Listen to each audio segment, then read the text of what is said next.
بسم الله الرحمن الرحيم.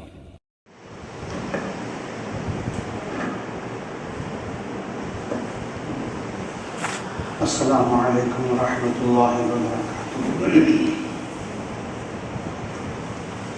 الحمد لله رب العالمين، والصلاة والسلام على سيد الأنبياء والمرسلين وعلى آله وأصحابه أجمعين. نحمده ونستعينه ونستغفره ونؤمن به ونتوكل عليه، ونعوذ بالله من شرور أنفسنا ومن سيئات أعمالنا. من يهد الله فلا مضل له ومن يضلله فلا هادي له. أشهد أن لا إله إلا الله وحده لا شريك له، وأشهد أن سيدنا ونبينا ومولانا محمدا عبده ورسوله أرسله الله بالحق بشيرا ونذيرا وداعيا إلى الله بإذنه وسراجا منيرا. أما بعد، أعوذ بالله من الشيطان الرجيم. بسم الله الرحمن الرحيم. وأتموا الحج والعمرة لله.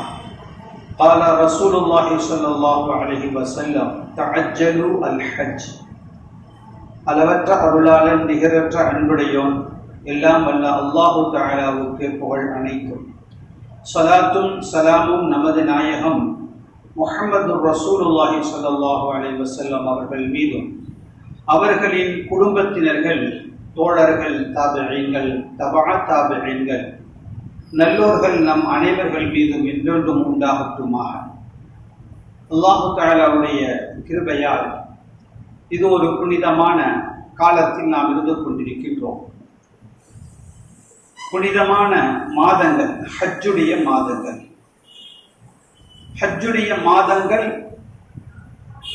ஷவ்வால், துல்காதா, துல்ஹஜ் ஆகிய 3 மாதங்கள், அதாவது 2 மாதங்களும் 13 நாட்களுமாகும். அல்லாஹு தஆலா இந்த ஹஜ்ஜை கடைசி காலத்தில் தான் கடமையாக ஆக்கினான். கடைசி காலம் என்றால் கடைசி உம்மத்தினுடைய கடமைகளில் தொடராக வந்த அந்த தொடரில் கடைசி கடமையாக, கடமைகளில் கடைசியாக ஹஜ்ஜை அல்லாஹு தஆலா கடமையாக ஆக்கினான். ஹிஜ்ரத்து துவங்குவதற்கு முன்பு தொழுகையை அல்லாஹு தஆலா கடமையாக ஆக்கிவிட்டான். ஹிஜ்ரத்தினுடைய துவக்கத்தில். அதற்கு அடுத்ததாக அல்லாஹு தஆலா நோன்பு, ஜக்காத்து இது போன்றதையெல்லாம் கடமையாக ஆக்கினான். இடையில் ஜிஹாதை கடமையாக ஆக்கியிருந்தான். அது பொது கடமை அல்ல, காலத்திற்கு ஏற்ற ஒரு கடமையாக அது மாறும். அது உலமாக்களுடைய கைகளில் அந்த கடமையை அல்லாஹு தஆலா ஒப்படைத்து வைத்தார். அல்லாஹுவால் கடமையாக்கப்பட்டது எல்லா காலத்திலும் இருந்து கொண்டே இருக்கக்கூடியது. அந்த வரிசையில் தொழுகை என்பது ஹிஜ்ரி 1 என்று சொல்லலாம். ஏனென்றால் ஹிஜ்ரத்துக்கு ஒரு 2 மாதம் 1.5 மாதத்திற்கு முன்பு தொழுகை கடமையாக ஆக்கப்பட்டது. நோன்பு ஹிஜ்ரி 3, ஜக்காத்து அதே போன்று மதீனாவுடைய 10 வருஷத்தினுடைய இடையிலே 6.5 ஆண்டுகளில். ஹஜ் என்பது மதீனாவுடைய 10வது ஆண்டில், அதாவது 10வது ஆண்டில் நபியுடைய காலம் முடிகின்றன. ஹிஜ்ரி 10 தான் ஹஜ் கடமையாக ஆக்கப்பட்டது. நபி ஸல்லல்லாஹு அலைஹி வஸல்லம் அவர்கள் கடமையாக ஆக்கப்பட்டதற்கு பிறகுதான் ஹஜ்ஜை செய்தார்கள். அதற்கு முன்பு உம்ராவை செய்து விட்டார்கள். உம்ராவினுடைய அமல்களை முன்பே சஹாபாக்களுக்கு சொல்லப்பட்டு விட்டன. அது இப்பொழுது என்ன ஒரு அமலோ, என்னென்ன ஃபர்துகள், என்னென்ன சுன்னத்துகள் இதுவோ, இதுதான் ஹஜ் கடமையா ஆவதற்கு முன்பு சஹாபாக்கள் முழு அமல்களையும் தெரிந்து செய்தவர்கள். அதுதான் இப்பொழுது இருந்து கொண்டிருக்கின்றன. ஆக உம்ரா என்பது முன்பே, 1 ஆண்டு 2 ஆண்டுகளுக்கு முன்பே உம்ரா என்பது துவங்கிவிட்டன. அதனுடைய கடமைகளும் ஆகிவிட்டன. ஆனால் ஹஜ்ஜுடைய கடமை ஹிஜ்ரி 10 தான். அல்லாஹ்வின் புறத்திலிருந்து ஆர்டராக ஆனது ஹிஜ்ரி 10. நாம் எவ்வாறு எடுத்துக்கொண்டோம் என்றால், நம் ஆயுளில் எல்லா கடமைகளையும் என்றால் பிள்ளைகளுக்கு செய்ய வேண்டிய கடமைகள், இதுதான் கடமை என்று சொல்லலாம். ஆனாலும் அல்லாஹ் தஆலா அதை உங்களுக்கு கடமையாக ஆக்கவில்லை. திருமணத்தை கடமையாக ஆக்கவில்லை. அது தானாக பிள்ளையை கொடுப்பது அல்லாஹ்வுடைய கையில் இருக்கின்றன. அதை வளர வைப்பது அல்லாஹ்வுடைய கையில் இருக்கின்றன. பருவ வயதை அடைய வைப்பது அல்லாஹ் தஆலாவுடைய கையில் இருக்கின்றன.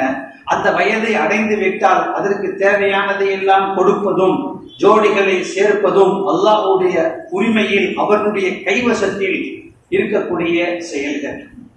நாம் என்ன எடுத்துக்கிட்டோம்? நம் மீது கடமையாக இருக்கிறது.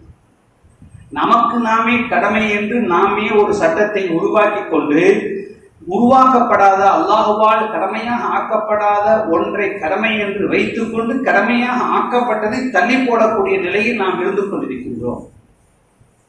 அதற்குத்தான் இதை சொன்னேன். நம் மீது கடமை இல்லை. ஒரு மனிதர் கல்யாணம் முடித்து விட்டால் இத்தனை பிள்ளைகள் எனக்கு பிறக்கும், இத்தனை பிள்ளைகள் நான் பெற்றெடுப்பேன் உறுதியாக சொல்ல முடியுமா? முடியாது. எதையுமே எந்த மனிதரும் தன்னுடைய வாழ்நாளில் நாளைக்கு இன்னதை நான் செய்து முடிப்பேன் என்று சொல்லக்கூடிய நிலையில் இல்லை. அப்படி இருக்க திருமணத்தை முன்வைத்து அல்லது வேற ஏதாவது, இதுவே பெரிய முக்கியமான நம் மீது பொறுப்பாக இருக்கக்கூடிய நம் பிள்ளைகளை நாம் தான் வளர்க்க வேண்டும், அதற்குண்டான செலவினங்களை செய்ய வேண்டும். அது ஒன்று. அந்த பிள்ளைகளை வளர வைப்பது, நாளைக்கு இத்தனை வயசுக்கு கொண்டு போய் சேர்ப்பது அல்லாஹ்வுடைய பொறுப்பில் இருக்கின்றது. அந்த வகையில் அவர் கைவசத்தில் தான் இருக்கின்றன. ஆக கடமை என்பது அதை வைத்து நம்முடைய அல்லாஹ்வுடைய கடமைகளில் பிற்போக்காக ஆக்குவது, பின் தள்ளி போடுவது நபி ஸல்லல்லாஹு அலைஹி வஸல்லம் அவர்கள் வன்மையாகவே கண்டித்திருக்கின்றார்கள். இது வருஷம் எல்லோருக்கும் சொல்லப்படக்கூடிய இந்த செய்திகள், ஹதீஸ்கள், சட்டங்கள். ஆனாலும் அந்த மக்களிடமிருந்து அந்த மனதில் பதியப்பட்டிருக்கக்கூடிய அந்த விஷயத்தை களைய முடியவில்லை. என்ன இருந்தாலும் அந்த பொறுப்புகள் எல்லாம் இருக்கின்ற எல்லா பொறுப்புகளையும் முடித்து விட்டுத்தான் ஹஜ்ஜுக்கு போகணும் சொல்லி நாம் நினைத்துக் கொண்டிருக்கின்றோம். அதற்கு முன்பே மௌத்து வந்து விட்டால், நமக்கு மௌத்து வந்து விட்டால், மனிஸ்ததா இலைஹி சபீலா, அல்லாஹ் தஆலா சொல்லிவிட்டான், வழி போக்குவரத்திற்கு உங்களுக்கு சக்தி இருக்குமேயானால். அந்த காலத்தில் காலங்கள் அதிகமாக எடுத்துக்கொள்ளும், அதற்கு தோதுவாக பண வசதியும் தேவைப்பட்டிருக்கும். இந்த காலத்தில் காலங்கள் அதிகமாக தேவையில்லை, பண வசதிகள் தேவை. இருந்தாலும் சட்டம் என்ன சொல்கிறது என்றால், உடல் ஆரோக்கியமும் பண வசதியும் இரண்டும் சேர்ந்து உங்களுக்கு இருந்தால் உங்கள் மீது ஹஜ்ஜு கடமை. அப்படி கடமையாக ஆகிவிட்டால் உடனடியாக அதை செய்ய வேண்டும். ரசூலுல்லாஹி ஸல்லல்லாஹு அலைஹி வஸல்லம் அவர்கள் இந்த கடமையை வலியுறுத்தும் விதமாக, எப்பொழுது உங்களுக்கு அந்த இரண்டு விஷயங்கள் ஒரு சேர அமைந்து விடுமோ, ஆரோக்கியமும் வசதி பண வசதியும் இருந்து விட்டால் எந்த வகையிலும் நீங்கள் தள்ளி போடாதீர்கள். தள்ளி போடுவீர்கள் என எதற்காக தள்ளி போட்டீர்களோ அது தள்ளிக்கொண்டே போகும். இதுவும் நடைமுறைக்கு வராது, ஹஜ்ஜும் செய்ய மாட்டீர்கள். ஏனென்றால் நான் வகுத்த திட்டத்திற்கு மாற்றமாக நீங்கள் திட்டம் போட்டிருக்கின்றீர்கள் என்று அல்லாஹு தஆலாவுடைய கடமையை வைத்து நபி ஸல்லல்லாஹு அலைஹி வஸல்லம் சொல்கிறார்கள். உங்களுடைய திட்டங்கள் நிறைவேறாது என்பதாக சொல்லி காட்டுகிறார்கள். ஆக அல்லாஹு தஆலா ஹஜ்ஜுடைய மாதங்கள் துவங்கிவிட்டன. பல பகுதிகளிலிருந்து ஹரமில் மக்கள் ஒன்று சேர ஆகிவிட்டார்கள், சேர்ந்து கொண்டே இருக்கின்றார்கள். பல லட்சக்கணக்கான ஹாஜிகளை காபா பார்க்கின்றன. ஒவ்வொரு ரமதானிலும் காபாவை பல கண்கள் பார்க்கின்றன. பல கண்களை, பல மனிதர்களை காபாவும் பார்க்கின்றன. காபாவுக்கும் அல்லாஹ் தஆலா பார்க்கக்கூடிய சக்தியை வைத்திருக்கின்றான். யாரெல்லாம் முத்தமிட்டார்களோ அவர்களுக்கு சாட்சி சொல்லும் ஹஜ்ருல் அஸ்வதுக்கள், அங்கே இருக்கக்கூடிய அத்தனை அல்லாஹ்வுடைய சின்னங்கள் எல்லாம் அல்லாஹ் தஆலாவிடத்தில் சாட்சி சொல்லக்கூடியது.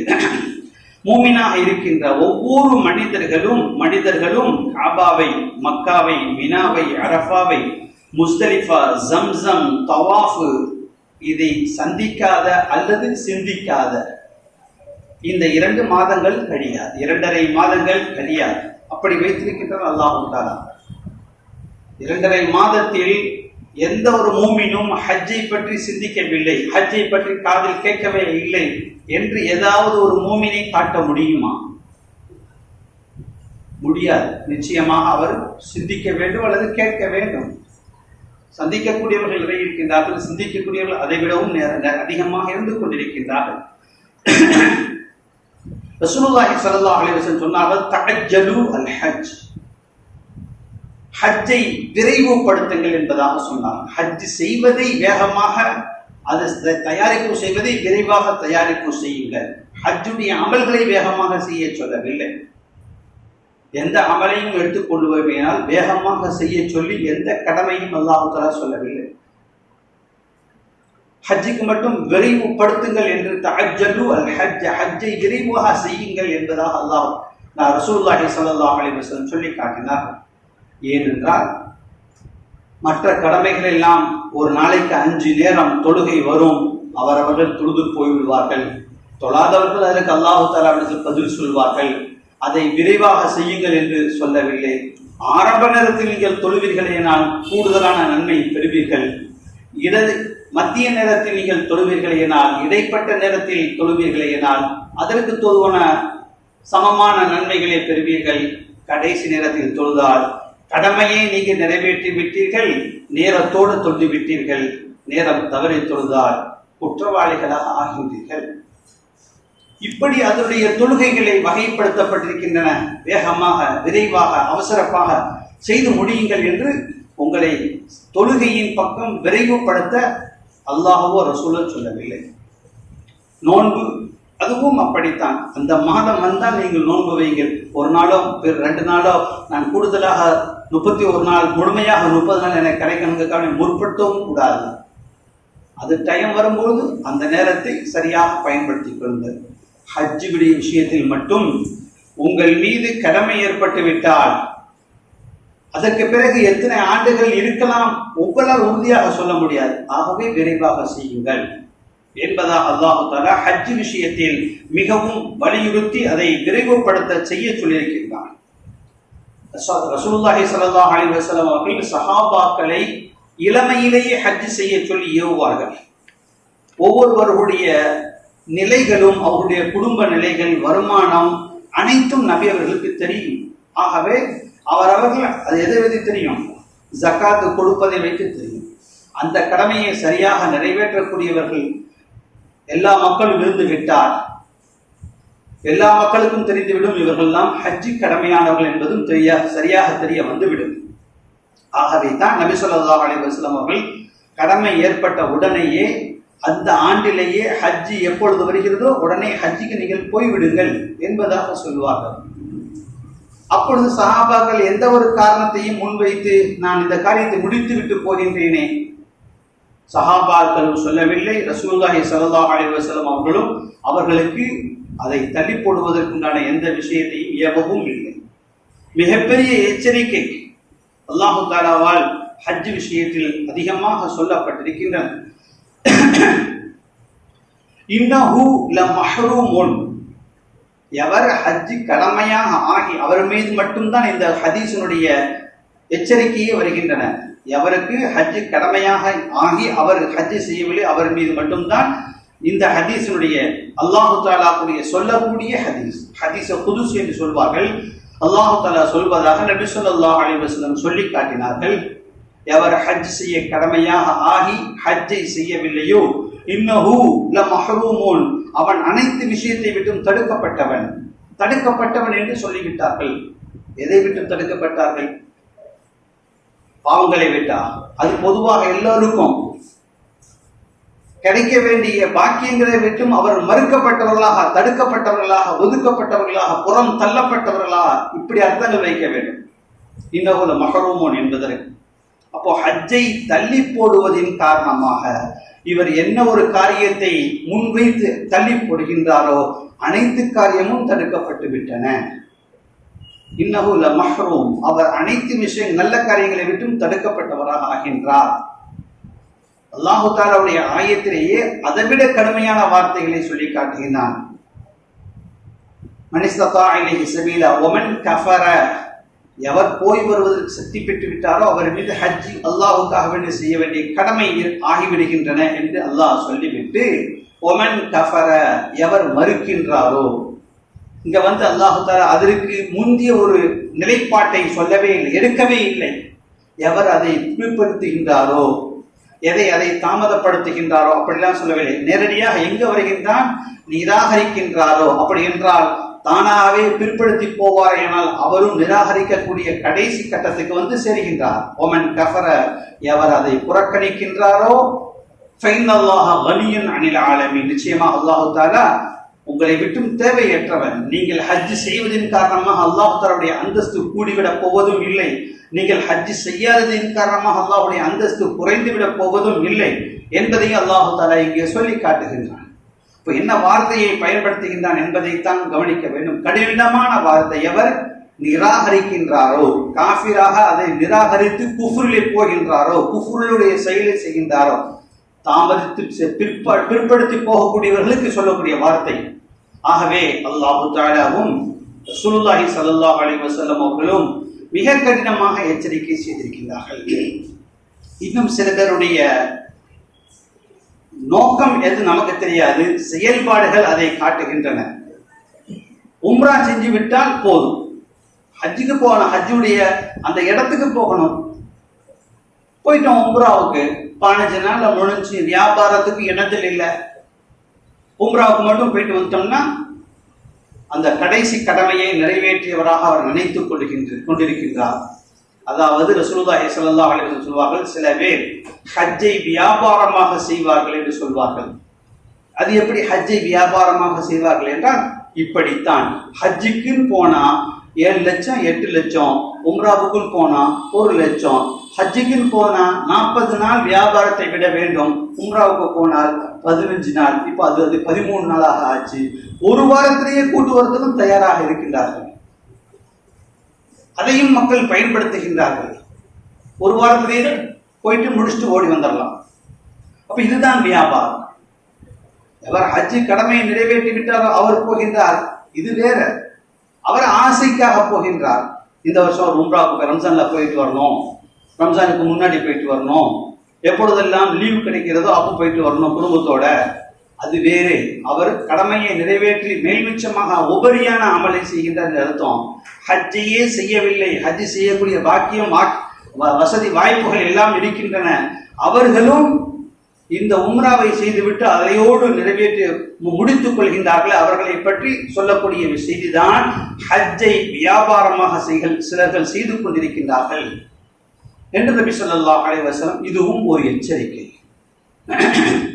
மூன்றாவது ஒரு எச்சரிக்கை, எவர் ஹஜ்ஜி கடமையாக ஆகி அடுத்த வருஷம் செய்யலாம், அந்த கடமையை முடிச்சுட்டு செய்யலாம், பொண்ணுக்கு மகளுக்கு கல்யாணத்தை முடிச்சுட்டு செய்யலாம் சொல்லி கடைசியில் ஹஜ்ஜுக்கு போகாமலேயே அவர் போய் சேர்ந்து விட்டார் என்றால் அவர் முஸ்லிமாக மரணிக்க மாட்டார், அவர் யகூதி நசரானியாக மரணித்துக் கொள்கிறார் என்பதாக ரசூலுல்லாஹி ஸல்லல்லாஹு அலைஹி வஸல்லம் அவர்கள் சொன்ன செய்தி மிக கடுமையாக நம்மை பயங்கரமான ஒரு எச்சரிக்கையாக நேரடியாக திட்டியதை போன்று, நீலாம் முஸ்லிமா அவன மாதிரி இருக்க அப்படின்னு சொல்லி நேரடியாக பேசுறது எப்படி கோவம் வருமோ அதே மாதிரி ரசூலுல்லாஹ் பேசியிருக்காங்க. இது நேரடியாக ஒருத்தரை பார்த்து பேசும்போது கோபம் அதிகமாக வரும், பொதுப்படையாக பேசும்பொழுது கோபம் வரமாட்டது. அவரவர்கள் தங்களுடைய தகுதியை தாங்கள் நின்று நிலைக்கக்கூடிய அந்த செயல்களை வைத்து நம்மளைத்தான் நபி அவர்கள் இப்படி திட்டிருக்கின்றார்கள் என்பதை நாம் பார்த்து கொள்ள வேண்டும். ஹஜ் என்பது ஆசையாக செய்ய வேண்டிய ஒரு அமலாகும்.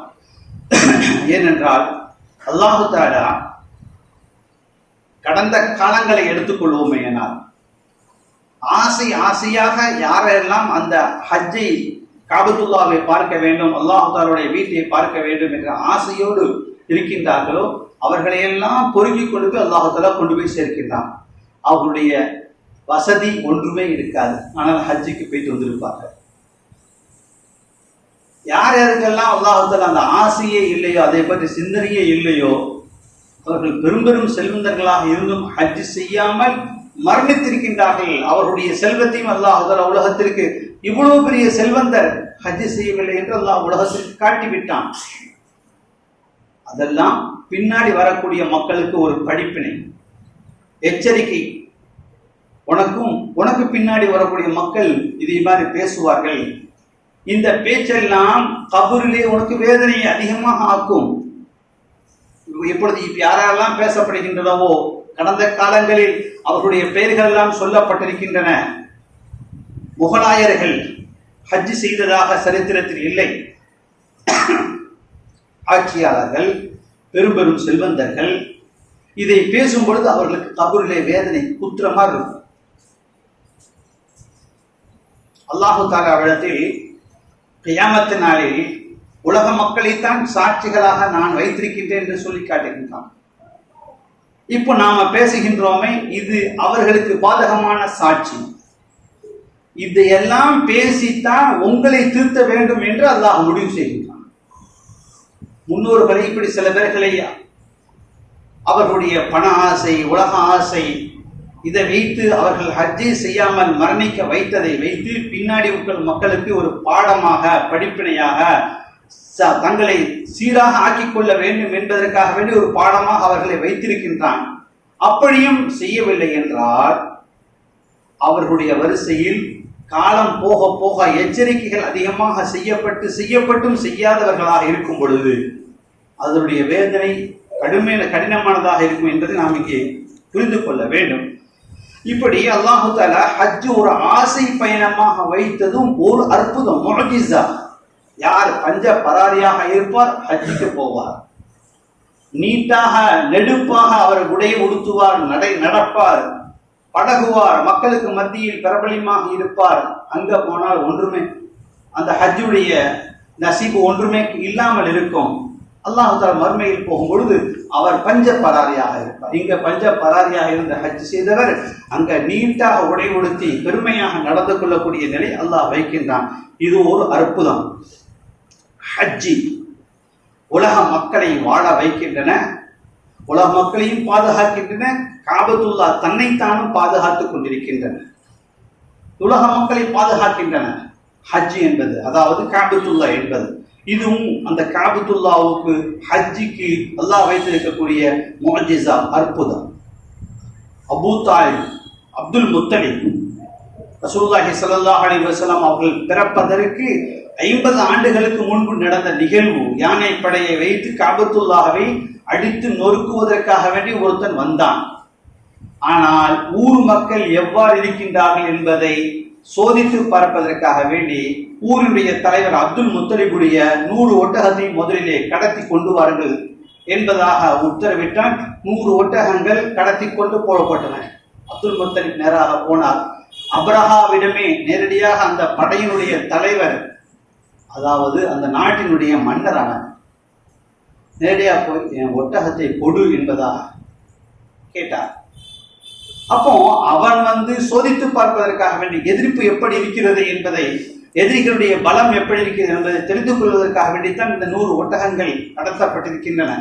அப்துல் முத்தலிபும் நம்மை விட பெரும் பணக்காரன், நாட்டினுடைய மன்னன், நம்முடைய 100 ஒட்டகத்தை கடத்தி செல்கின்றார் என்றால் நம்மளை சீண்டி பார்ப்பதற்காக வேண்டி என்ன மாதிரி இருக்கின்றார்கள் கோபத்தில் என்று பார்ப்பதற்காக வேண்டித்தான் இப்படி செய்திருக்கின்றான் என்று அப்துல் முத்தலிபும் விளங்கி கொண்டுதான் போனார். போய் என் ஒட்டகத்தை கொடு என்று கேட்கும்போது அவன் கேட்டான், ஏன் உன் ஊர்ல உன் ஊருக்கு மதிப்பை சேர்க்கக்கூடிய இந்த புனித தலம் என்று நீங்கள் சுற்றி வரக்கூடிய அந்த காபாவை இடிக்க வந்திருக்கின்றேன், அதை பாதுகாக்க உனக்கு கவலையே இல்லையா? அதற்காக வேண்டி எந்த விதமான முயற்சியும் நீங்கள் செய்ய மாட்டீர்களா? போய் ஒட்டகத்துக்கு கேட்டு வந்திருக்கியே. அப்துல் முத்தலிப் சொன்னார், இது 100 ஒட்டகம் எனக்கு சொந்தமானது, அந்த காபா எனக்கு சொந்தமானதல்ல, அதற்கு என்று சொந்தக்காரன் ஒருவன் இருக்கின்றான். ஆனால் நாங்கள் வணங்குகின்றோம், அது இல்லாவிட்டாலும் நாங்கள் வணங்குவோம், அந்த இடத்தை சுற்றுவோம், அதற்கென்று சொந்தக்காரன் ஒருத்தன் இருக்கின்றான், அவன் அதை பாதுகாத்துக் கொள்வான் என்பதாக சொன்ன பிறகு சிரித்து கொண்டே 100 ஒட்டகத்தை விட்டான். அப்ரஹா மன்னன் 100 ஒட்டகத்தை ஓட்டி கொண்டு வந்தார்கள். ஆக ஊர் மக்களுடைய எதிர்ப்பு இல்லை. அப்ப அவன் மனதில் இந்த உலகத்தில் நம்மை விட நம்மை அழிக்கக்கூடிய எந்த ஒரு சக்தியும் இல்லை, உலகத்திலும் இல்லை, வேறு எந்த உலகத்திலும் இல்லை என்ற நினைப்பில் அவன் ஆகிவிட்டான். அதாவது இறை மறுப்பாளனில் உச்சத்தில் இருக்கின்றான், குஃப்ரினுடைய உச்சத்தில் அவன் இருந்து கொண்டிருக்கின்றான். அவனுடைய உள்ளத்தில் இதற்கு ஒன்று இறைவன் இருந்து கொண்டிருக்கின்றான், அதை பாதுகாக்கக்கூடியவன் எல்லா வகையான சக்தியும் பெற்றிருக்கின்றான் என்ற அந்த சிந்தனை துளி கூட இல்லை. ஏன் அந்த துளி கூட இல்லை என்றால், இவனிடத்தில் அவ்வளவு படைபலங்கள் இருக்கின்றன, நாட்டினுடைய மன்னனாக இருக்கின்றான், எல்லா நாட்டையும் அடித்து நொறுக்கக்கூடிய சக்தி இருக்கின்றன, அடித்து நொறுக்கி இருக்கின்றான். ஆகையால் அது கொஞ்சம் கொஞ்சமா ஒவ்வொரு நாட்டையாக அடித்து நொறுக்கி நொறுக்கி நொறுக்கி இவன் உள்ளத்தில் இருக்கக்கூடிய அந்த ஏக இறைவனுடைய நம்பிக்கை துளியுமே இல்லாமல் துடைக்கப்பட்ட உள்ளமாக இருப்பதின் காரணமாக அல்லாஹ்வுடைய அச்சம் கொஞ்சம் கூட வரவில்லை. கடைசியாக இழுக்க வரும் பொழுதுதான் வெகு தூரத்திலேயே அல்லாஹ் தஆலா தடுத்தான். அர்ஸல அலைஹிம் தைரன் அபாபி, சிட்டுக்குரிய அளவுக்கு ஒரு பறவை, அதனுடைய காலில் சிஜ்ஜீல், அதாவது சுடப்பட்ட கற்கள், ஹிஜாரத்தன் மின் சிஜ்ஜீல், சுடப்பட்ட பொடி பொடி கற்கள் தான். அந்த சுடப்பட்ட என்ற வார்த்தை இருக்கிறதே, அதிலிருந்து தான் அணுகுண்டு என்று அதற்கு பெயர் வைக்கப்படுகிறது. அணுகுண்டு இருக்கிறது, ஒரு குண்டு போடப்படுகிறது, அதனுடைய வீரியம் என்ன என்று நமக்கு தெரியாது, காது வழியாக கேட்டிருக்கின்றோம் அல்லது படித்திருக்கின்றோம். அந்த குண்டு போடப்பட்ட ஜப்பானிலே உள்ள மக்களுக்கு தெரியும் அதனுடைய வீரியம் என்ன என்று ஓரளவு உணரக்கூடிய இப்பொழுதுள்ள மக்கள் இருக்கின்றார்கள். ஆனால் உண்மையில் அல்லாஹ் தஆலா அணுகுண்டு என்று சொல்லுவது இதைத்தான். அவன் அனுப்புகின்றான், அந்த கல்லை சுட வைத்து அவன் அனுப்புகும் போது அதற்கு தேவையான அந்த அணுகுண்டுக்கு தேவையான எல்லா விதமான சக்தியையும் அல்லாஹ் தஆலா அந்த பொடி கல்லிலே உருவாக்கி விட்டான். நாம அணுகுண்டு செய்யணும்னா அதற்கு என்னென்ன தேவைகளோ அது வெளிநாட்டிலிருந்து வாங்கணும். பல நாடுகளுக்கு ஐக்கிய சபைக்கு இது நான் கரண்ட் தயாரிக்கிறதுக்காக அப்படின்னுதான் இதை வாங்கியிருக்கின்றேன் என்று பொய்யாக காரணம் சொல்லணும். அதுக்கப்புறமாக ரகசியமாக அணுகுண்டு செய்யணும். அது ஒரே இடத்தை வைக்காமல் இடம் மாற்றிக்கொண்டே இருக்கணும். அவன் உளவு வேலையாக பார்த்து அதை கண்டுபிடிக்கக்கூடிய நிலைக்கு உருவாக்க கூடாது. இவ்வளவு பிரச்சனைகள் இருக்கின்றன. ஆனால் அல்லாஹ் தஆலா அவன் நாடி விட்டால் அவனுக்கு இந்த மாதிரிலாம் பல நாடுகள்ல இருந்து அதனுடைய நுண்பொருட்களை வேங்க வேண்டிய அவசியமே இல்லை.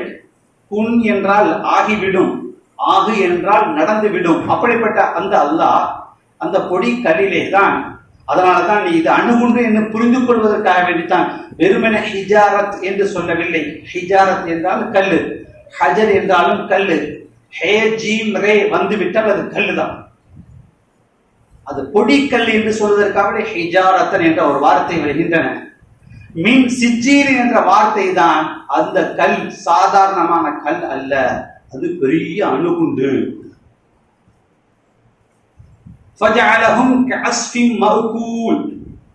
அது ஒரு அணுகுண்டு என்று சொல்வதற்கு மின் சிஜ்ஜி என்ற ஒரு வார்த்தை மட்டுமல்ல, பின்னாடி வரக்கூடிய வார்த்தை.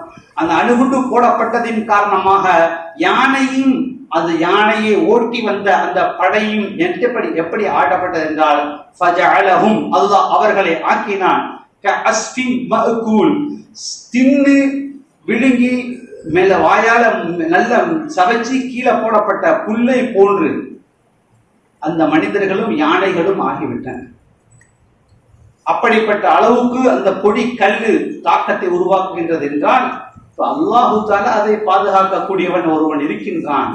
அல்லாஹ் தஆலா காபாவை பாதுகாத்துக் கொண்டிருக்கின்றான் என்ற அளவு என்றத்தில் இருந்து 5000 ஆண்டுகளுக்கு மேலாக அல்லாஹ் தஆலா பாதுகாத்துக் கொண்டிருக்கின்றான். இப்ராஹிம் அலைஹிஸ்ஸலாம் அவர்கள் கட்டியதில் இருந்து இயற்கையாக சிதிலம் அடைந்திருக்கிறதே தவிர எவர்களும் அதை உடைத்தது கிடையாது. ஹிஜ்ரி 150 ஒரு கூட்டம், ஈராக்கிலிருந்து ஒரு கூட்டம், அமாலிகா என்ற ஒரு கூட்டம் வந்துச்சு. அது ரவுடி கூட்டம், முஸ்லிம்கள் தான் ரவுடி கூட்டம். உள்ளுங்க சுமார் 30,000 முஸ்லிம்களை சுட்டுக் கொண்டார்கள், வெட்டி வீழ்த்தினார்கள் என்பதாக சொல்லப்படுகின்றன. 30,000க்கு மேற்பட்ட 30,000க்கு மேற்பட்ட முஸ்லிம்கள். ஆனால் காபாவை ஒன்றும் செய்ய முடியவில்லை. அதிலிருந்து ஹஜ்ருல் அஸ்வத் கல்லை பெயர்த்து கொண்டு போய் விட்டார்கள். 20 ஆண்டுகள் காபத்துல்லா ஹஜ்ருல் அஸ்வத் கல் இல்லாமல் இருந்து கொண்டிருந்தன. சரித்திரம் பிற்பாடு அந்த கல்லை போரிட்டு திரும்ப கொண்டு வந்தார்கள். ஒரு கல்லாக இருந்தது, உடைக்கப்பட்டு 8 பொடி கற்களாக ஆனது. அந்த 8 பொடி கற்களையும் அந்த இடத்துல ஹஜ்ருல் அஸ்வத் இருக்கக்கூடிய இடத்திலே உள்ள பதிய வைக்கப்பட்டிருக்கின்றன. இது சரித்திரம். எதற்கு சொல்லப்படுகிறது என்றால், காபத்துல்லாஹவை இனிமேல் இடிக்க முடியாது. நபி ஸல்லல்லாஹு அலைஹி வஸல்லம் சொன்னார்கள், காபத்துல்லாஹவை இடிக்க வேண்டும் என்றால் 3 தடவை இடிக்கப்படும். 2 தடவை ஏற்கனவே இடிக்கப்பட்டு விட்டன. 3வது தடவை இடிக்கப்படுமையானால் காபத்துல்லா உயர்த்தப்பட்டு விடும்.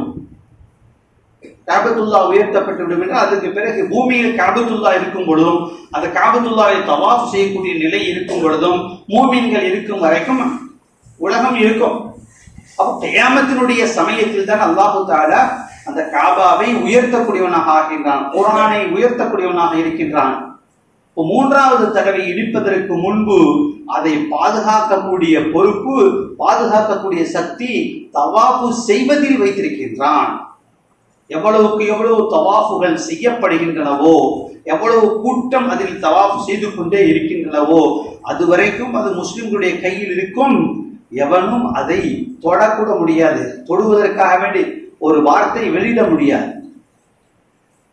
அப்துல்லாவை இயல்பாக பேசுவானையானால் உலக அளவில் பெரிய கண்டனங்கள் எழும். குர்ஆனை பற்றியோ, நபி ஸல்லல்லாஹு அலைஹி வஸல்லம் அவர்களை பற்றியோ, கஅபத்துல்லாஹை பற்றியோ இகழ்வாக பேசப்படுமையானால் உலக அளவில் பெரும் கண்டனங்கள் எழும். மீண்டும் மீண்டும் பேசப்படுமையானால் உலக அளவில் போர்கள் மூளும். அல்லாஹ் தஆலா அப்படி பாதுகாக்கின்றான். ஆக கஅபத்துல்லா அல்லாஹ்வால் பாதுகாக்கப்படக்கூடியது என்பதும் அதனுடைய முஅஜிஸாவில் அற்புதங்களில் ஒன்றாகும். இப்படி அல்லாஹ் தஆலா பலவிதமான அற்புதங்களை அந்த காபத்துல்லாவுக்கும் ஹஜ்ஜுடைய ஏனைய அமல்கள் செய்யக்கூடிய இடங்களுக்கும் வைத்திருக்கின்றான். அதாவது குர்ஆன், 2வது காபா, இந்த இரண்டின் காரணமாகத்தான் உலகத்தில் இஸ்லாம் வளர்ந்து கொண்டே இருக்கின்றன என்று ஒரு ஆய்வு சொல்கின்றன. எந்த ஆய்வு என்றால், வாடிகனில் இருந்து இஸ்லாம் வளர்ந்து கொண்டே இருக்கிறது, கிறிஸ்துவம் இறங்கிக் கொண்டே இருக்கின்றன. காரணம் என்ன?